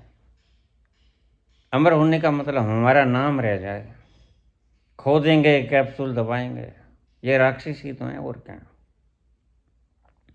और बीच में अपना नाम लिखेगा। इस तरह का एक राजा हुआ करता था, बड़ा बलशाली था, और डरते फिरते हैं। माटी का पुतरा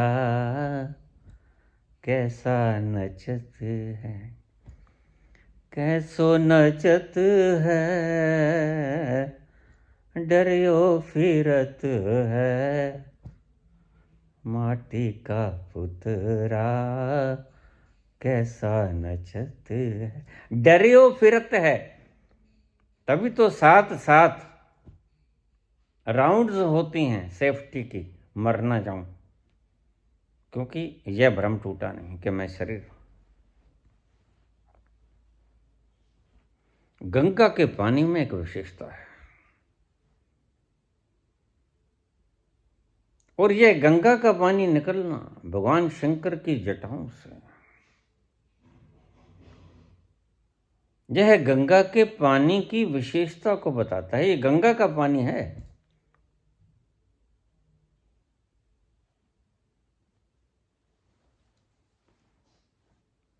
विशेषता है, उसमें कुछ ऐसा मिश्रित होता है जिन्हें तुम खंगाल नहीं सकते। जैसे तुम शरीर के भीतर आज तक चक्कर नहीं खंगाल पाए, कुंडलिनी नहीं खंगाल पाए, सहस्रार ब्रह्मरंध्र तुम नहीं खंगाल पाए, अभी तक तुम नहीं खंगाल पाए। कभी शायद योग्य हो जाओ। तुम अभी तक खुशी, गमी, दर्द, इन लम्हों को पहचान नहीं पाए। तुम्हारी मशीनें नहीं पकड़ पड़ती।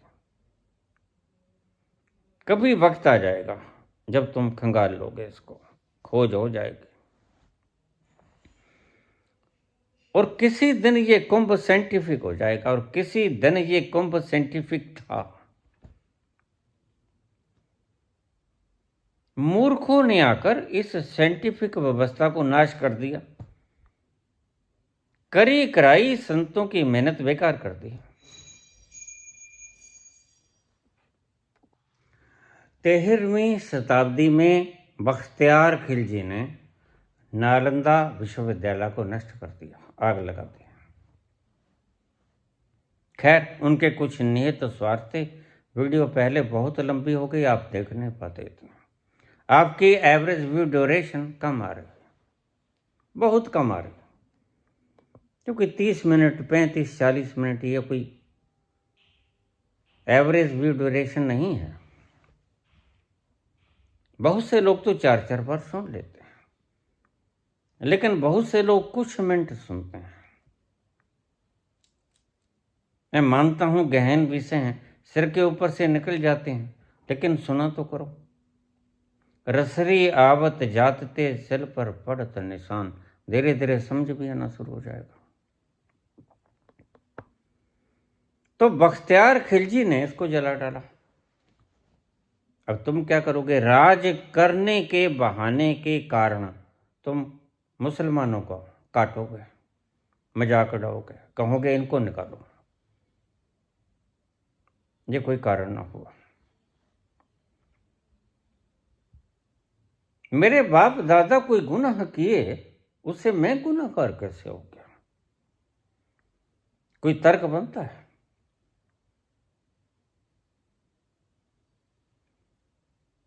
महत ऋषि पुलस्त्य के बेटे विशर्भा, ये दोनों ऋषि थे, और विशर्भा के कुल में दुष्ट रावण पैदा हो गया। तो तुम रावण के कारण विशर्भा और पुलस्त्य को गाली निकालना शुरू कर दो। ये ठीक है, उचित है? नहीं, बिल्कुल गलत है। क्योंकि अगर रावण हुआ तो भाई विशर्भा भी तो हुआ, पुलस्त्य ऋषि भी तो हुआ, हम उनकी पूजा करते हैं। और रावण भी किस तरीके से गलत था? खैर, बड़ा लंबा प्रसंग हो जाएगा। रावण गलत नहीं था, रावण ठीक था। इसकी बात किसी दिन बाद में। रावण पूजनीय है, आज भी पूजनीय है। तुम जलाते हो, और मुझे तो शिकवा इस बात से है, दुष्ट लोग ब्राह्मण रावण को जलाते हैं। खैर, ये लंबी बात हो जाएगी। गंगा के पानी में कुछ ऐसा है लहर के रूप में, जैसे मैं कहता हूं आसानी तरंगे लासानी तरंगे तुम नहीं खोज पाओगे। तुम अपने ही तरीके की अल्फा बीटा थामा गामा ये खोज लोगे, लेकिन लासानी और आसानी तरंगे तुम्हारी पकड़ में नहीं आएगी। और बहुत सूक्ष्म है, आत्मा की तरह, परमात्मा की तरह अति सूक्ष्म है। उन पर यंत्र काम नहीं करेगा, वो तो अनुभव में आएंगे।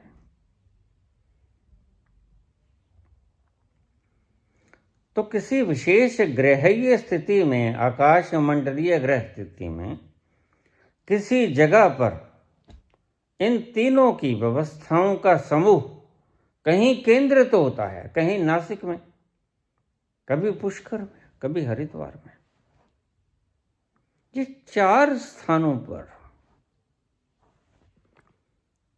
इनका पुंज, चौथा उज्जैन, नासिक, हरिद्वार, प्रयागराज, ये 4 स्थान है।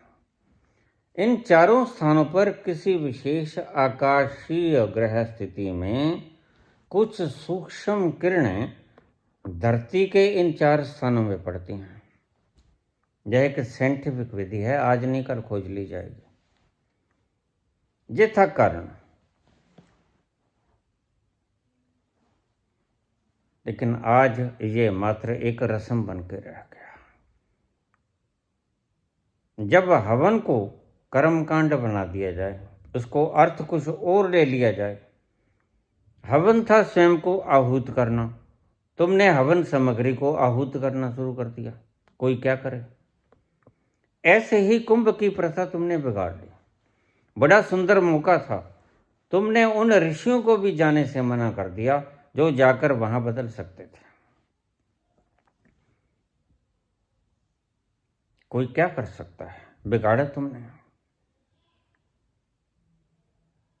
गलत प्रचार करने वाले गलत लोगों को इकट्ठा कर लेते हैं। भला पाप तो तुम करो, गंगा क्यों धोएगी भाई? गंगा ने ठेका ले रखा है तुम्हारे पाप करने को दोनों का, क्यों धोएगी? कोई तर्क बनता है? गंगा बेचारी ने क्या बिगाड़ा है तुम्हारा? तुम गंगा को दूषित कर देते हो। गंगा महादूषित हो जाती है तुम्हारे जाने से। करोड़ों आदमी जब स्नान करेंगे, तुम्हारे वर्ल्ड रिकॉर्ड बन सकते हैं, लेकिन गंगा ने ठेका नहीं लिया तुम्हारे पाप करने को। धोए पाप तुम करो, धोए गंगा। ये कहाँ की न्याय प्रणाली आ गई? ये तो परमात्मा फिर अनाचार करने लगा, परमात्मा अन्यायी हो गया कि तुम पाप करके आ जाओ। जितने ज्यादा लोग स्नान किए, बस पापी ज्यादा बढ़ गए। इसका मतलब ये और कुछ नहीं। पाप की भावना भीतर उठेगी तो बड़ा सरल तरीका, दुष्ट व्यक्ति सरल तरीका खोजते हैं पाप को धोने का निर्झरा का सरल तरीका, क्योंकि पाप तो कर दिया, अब जल्दी से धुल जाए। कोई आके धो दे तो गंगा बन जाती है माध्यम, और तुम्हें अच्छा भी लगता है। लेकिन इस गलती में मत रहना। कुंभ में जाने वालों, मेरी बात को ध्यान से समझ लेना। दर्द भी होगा, बीमारी भी होगी, कैंसराइटिस भी होगा, टांग बांह भी टूटेगी, दुर्घटनाएं भी होंगी, सब कुछ होगा। और गंगा स्नान तुम कराए, कुंभ पे तुम जाए, तुम देखना तुम्हारे जीवन में क्या कुछ होता है। और न जाते तो भी होता, क्योंकि परमात्मा का अपना एक विधान है, वह अपने विधान से काम करता है, तुम्हारे विधान से काम नहीं करता हुआ। तुम देख लेना, जिन्होंने बुलाया उनके ऊपर भी ऐसा कुछ होगा, और जो जाके आए, ज्यादा डुबकियां लगाई, उससे कोई फर्क नहीं पड़ता। ज्यादा गंदा कराए गंगा को, ये इनको मैं मान्यताएं कहता हूं जो भ्रमित हो गए। एक सत्य को तुमने कर्म में बदल दिया, ऐसा सत्य तुमने कर्म कांड में बदल दिया।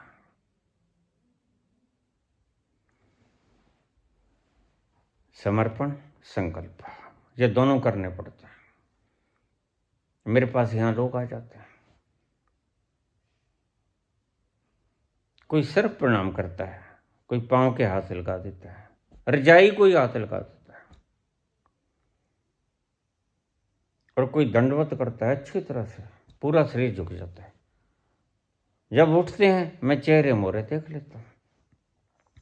मैं नहीं बताता, नहीं बोलता, लेकिन मुझे पता है ये सिर्फ सर्कस की है।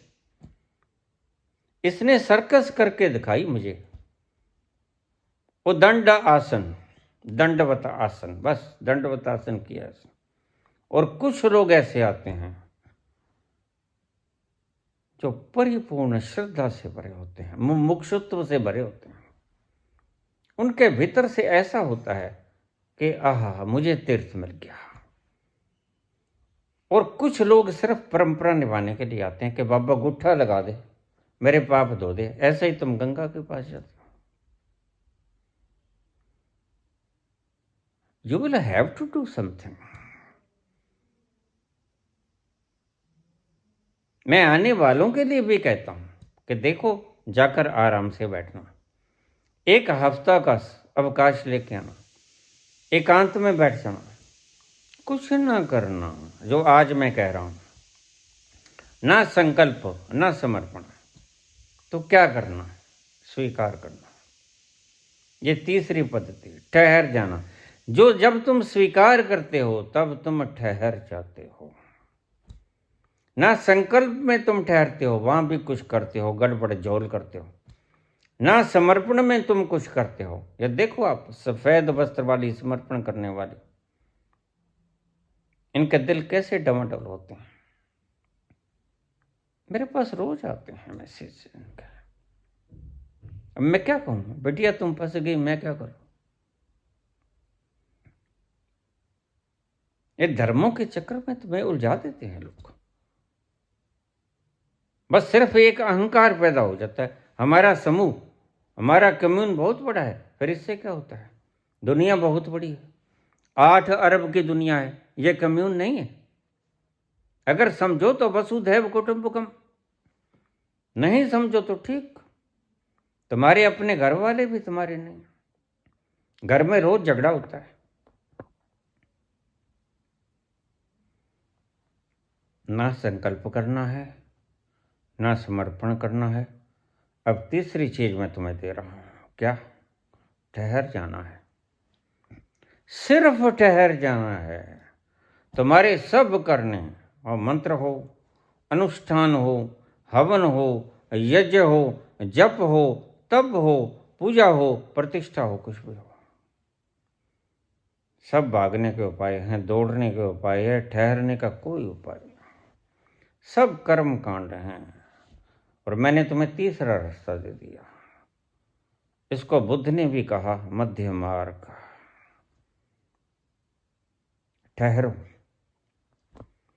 ठहरो, पेंडुलम की तरह दो एक्सट्रीम पर मत जाओ। अति सर्वत्र वर्जित, excess of everything is bad. इधर जाओ तो भी एक्सेस, उधर जाओगे तो भी एक्सेस, बीच में ठहर जाओ, मध्य, सिर्फ ठहर जाओ, नथिंग टू डू। ये करके देखो। तो मैं कहता हूं क्रिया योग करो, तो ये नहीं कि करो, उसके लिए तुम्हारा शरीर भी तो चाहिए। निरोग हो जाएगा क्रिया योग करने से, ऑक्सीजनेटेड हो जाएगा भीतर का माहौल। जैसे तुम खाना खाते हो, खाना नहीं खाते तो वैसे ही तुम क्रिया योग कर लो। और भी तो शारीरिक क्रियाएं तुम निभाते हो, स्नान ध्यान वगैरह नहीं करते हो, फिर क्रिया योग भी कर लोगे तो भीतर का मल साफ हो जाएगा वायु के द्वारा, कार्बन डाइऑक्साइड निकल जाएगी, ऑक्सीजनेटेड हो जाएगा शरीर। तो नहीं होता तो भाई मत करो। यह तुम्हें अपने भीतर ले जाने का एक सुगमता प्रदान करेगा, आसान कर देगा तुम्हारी राह को। नहीं करना है मत करो, ज्यादा करोगे जल्दी आसान हो जाओगे, सहजता से चले जाओगे। और ध्यान, ध्यान का तो मतलब जी है स्थिर हो जाओ, ठहर जाओ, ध्यान में जाओ, कुछ ना करो, नथिंग टू डू। अभी रोज मेरे पास आ जाते हैं, मैं कृष्ण के पास फरियाद करके रो लेती थी, अब बाबा क्या करूं? मैंने कहा अब तुम सिर्फ रो लिया करो, क्या फर्क पड़ता है? किसी के सामने रोने से या सिर्फ रोने से क्या फर्क पड़ता है?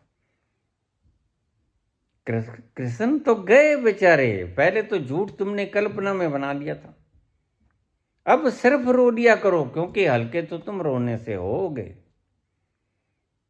कृष्ण के सामने रोते हो या मेरे सामने रोते हो या अपने किसी भगवान के सामने रोते हो, बात काम करेगा रोना। वह कैथार्सिस करेगा तुम्हारे भीतर के भावों को, और तुम्हारे भीतर के भाव ही तुम्हारे ऊपर भाव है, तुम्हारे ऊपर भार है, तुम्हारी छाती के ऊपर भार बनकर बैठे हैं ये भाव, ये विचार। तीसरा रास्ता, ठहर जाओ, न संकल्प न समर्पण, कुछ नहीं, मात्र ठहरो। आज का मोरल, आज का सब एक्सट्रैक्ट, थीम, रस, ठहर जाओ। कुछ न करो, न भक्ति न पूजा न तपस्या न संकल्प न समर्पण, मात्र ठहरो, नथिंग टू डू। ठहरने से मिल जाएगा वो जन्मों जन्मों से नहीं मिला जो। आज वक्त कम है, बहुत ज़्यादा हो गई, 1.5 घंटे की, 1.25 घंटे की वीडियो हो गई, कैसे सुनोगे तुम? 2 पार्ट करके सुन लिया करो, 3 करके सुन लिया करो, सुन लिया करो। आज रामायण को थोड़े से शब्दों में कह दूं, आदो राम तपोवनाति गमनम,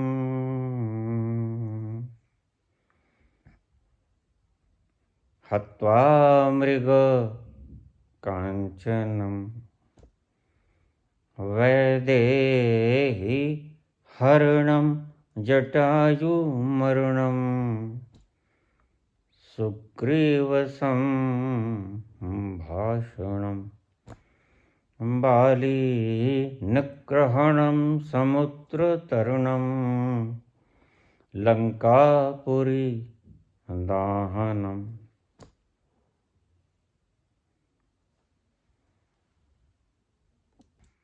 तत्पश्चात रावण कुंभकर्ण आदि हननम, एतदि रामायणम। बस इतनी सी रामायण है, ये सारी रामायण आ गई। आदो राम तपो वनादि गमनम, हत्वा मृग कांचनम, वैदेही हरणम जटायु मरणम सुग्रीव संभाषणम। संभाषण हुआ सुग्रीव के साथ। बाली निग्रहणम समुद्र तरणम लंकापुरी दाहनम। तत्पश्चात रावण कुंभकर्ण आदि हननम एतदि रामायणम। बस यही रामायण। धन्यवाद।